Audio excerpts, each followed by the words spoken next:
دوستوں اور ساتھیوں، اگر تم اپنے رب سے ایسی تجارت اور کاروبار اور بزنس کرنا چاہتے ہو جس میں نقصان کا کوئی پہلو نہیں ہے تو 3 کام کر لو۔ اللہ رب العزت فرماتا ہے دوسرا کام کیا ہے؟ وَأَقَامُوا الصَّلَاةَ۔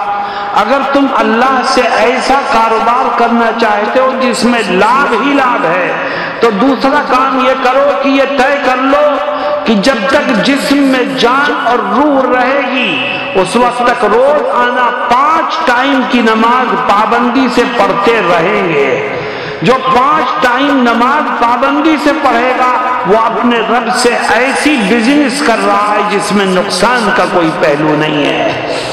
لیکن میرے دوستوں اور ساتھیوں، ہم میں بہت سے لوگ ایسے ہیں جو نماز پڑھتے ہی نہیں، جو نماز نہیں پڑھتے، گویا وہ اللہ کے سامنے جھکنے سے بھاگ رہے ہیں، اور جو اللہ کے سامنے جھکنے سے بھاگے گا اس کو زندگی میں ٹھوکروں کے سوا کچھ نہیں ملے گا۔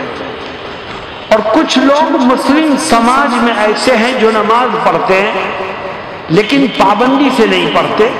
کسی دن 2 پڑھ لی 3 چھوڑ دی، کسی دن 3 پڑھ لی 2 چھوڑ دی، کبھی فجر میں پڑھے سو رہے، کبھی عشاء بغیر پڑھے سو گئے۔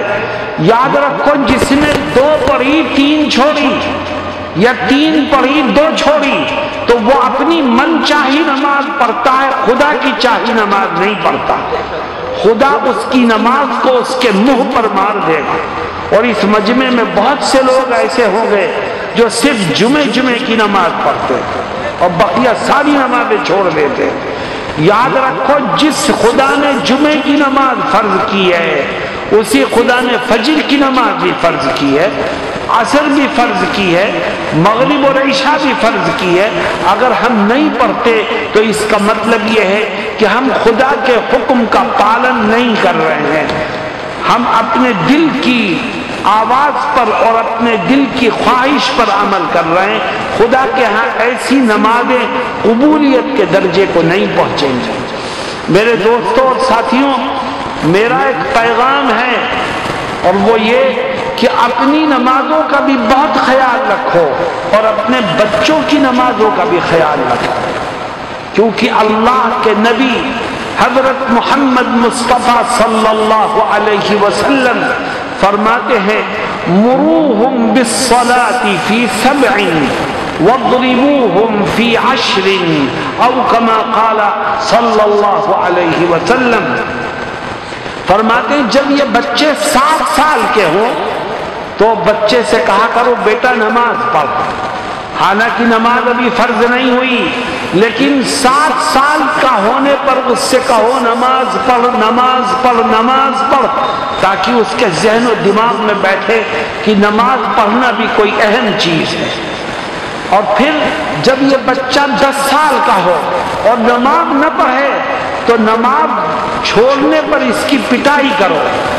یاد رکھو، ابھی نماز اس پر فرض نہیں ہوئی، فرض ہوگی 15 سال پر، لیکن جس بچے کی عادت 10 سال کے بعد نماز پڑھنے کی بن گئی ہے تو یاد رکھو موت تک اس کی کبھی کوئی نماز قضا نہیں ہوگی۔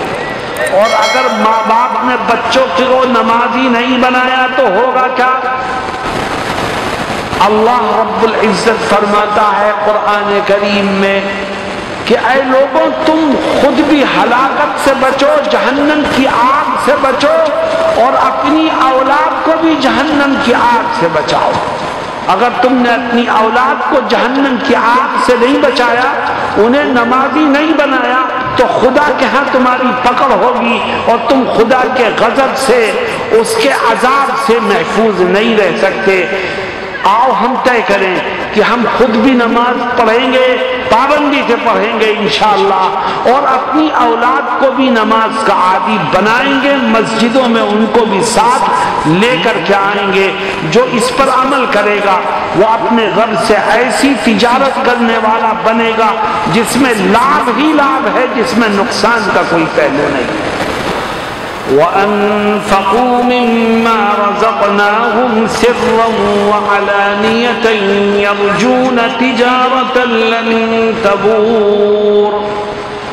اللہ رب العزت سے اگر ایسی بزنس اور کاروبار کرنا چاہتے ہو جس میں لابھ ہی لابھ ہے، جس میں نقصان کا کوئی پہلو نہیں ہے، تو ایک تیسرا کام بھی کرو۔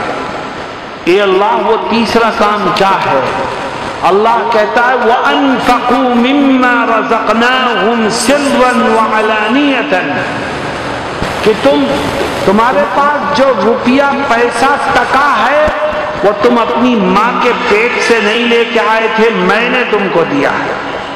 اللہ کہتا ہے میرے ساتھ ایسا کاروبار اگر کرنا چاہتے ہو کہ جس میں نقصان نہیں ہے، تو جو پیسے، جو ٹکے، جو روپیے میں نے تم کو دولت دی ہے، اس میں سے تھوڑا بہت میری راہ میں خرچ کیا ہے، سب نہیں، تھوڑا سا۔ 10 روپے دے سکتے ہو 10 دو، 100 روپے دے سکتے ہو 100 دو۔ اللہ کہتا ہے تھوڑا بہت میری راہ میں خرچ کر۔ جو میری راہ میں خرچ کرے گا وہ میرے ساتھ ایسا کاروبار کر رہا ہے جس میں نقصان کا کوئی پہلو نہیں ہے۔ اللہ کی راہ میں تم نے 1 روپیہ 1 ٹکا خرچ کیا، تمہیں کیا ملے گا؟ اللہ رب العزت کہتا ہے تو نے 1 خرچ کیا، میں اس کے بدلے میں تجھے 700 گنا اجر و ثواب دوں گا۔ اور فرماتا ہے 700 پر جا کے میں رکوں گا نہیں، واللہ یضاعف لمن یشاء واللہ واسع علیم۔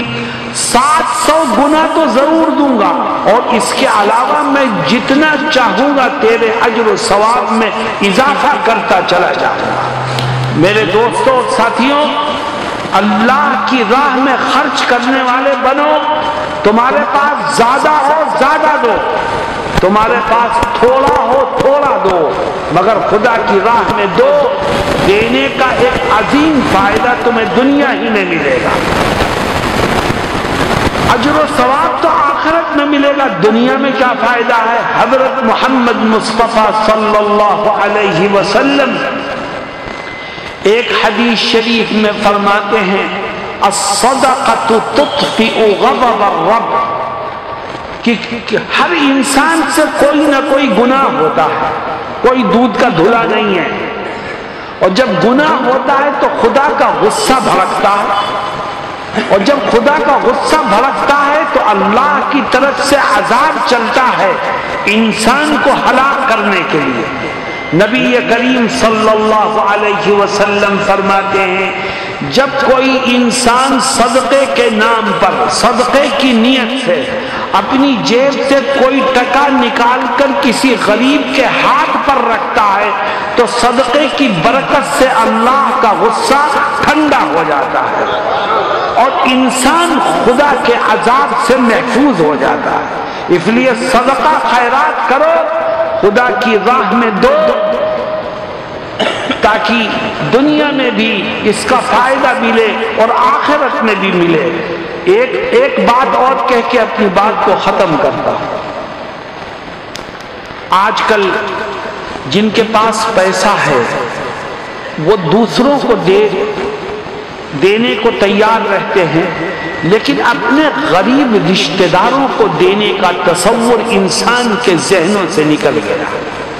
یاد رکھو تمہارے پیسوں کا سب سے زیادہ حقدار تمہارا غریب رشتہ دار ہے۔ یہ مدرسے ہیں جہاں قرآن کی اور دین کی تعلیم ہوتی ہے۔ ایک صحابیہ حضرت نبی کریم صلی اللہ علیہ وسلم کے پاس آئیں اور کہنے لگی حضور میرے پاس کچھ صدقے کے پیسے ہیں، میرا ایک رشتہ دار غریب ہے، کیا میں اپنے غریب رشتہ دار کو وہ پیسے دے سکتی ہوں؟ آپ نے فرمایا دو، غریب رشتہ دار کو دو تو تمہیں کیا ملے گا؟ فرماتے ہیں لکی اجرانی، اجر الصدقتی و اجر الصلتی، اگر تم غریب رشتہ دار کو دو گی تو تمہیں ڈبل اجر ملے گا، ایک اجر صدقہ دینے کا ملے گا اور دوسرا اجر صلہ رحمی کا ملے گا۔ تو نے خونی رشتے کا احترام کیا، خدا اس پر بھی اجر و ثواب دے گا۔ میرے دوستو اس لیے صدقہ خیرات کرو، مدرسوں کو بھی دو، غریبوں کو بھی دو، اور خاص طور پر اپنے غریب رشتہ داروں کا خیال رکھو۔ جو صدقہ خیرات کرے گا وہ اپنے رب سے ایسا کاروبار کر رہا ہے جس میں نقصان کا کوئی پہلو نہیں ہے، اس میں 100 کے 100% لابھ ہی لابھ ہے۔ اللہ رب العزت مجھے اور آپ کو کہنے اور سننے سے زیادہ عمل کی توفیق سے مالا مال فرمائے۔ وآخر دعوانا ان الحمد للہ رب العالمین۔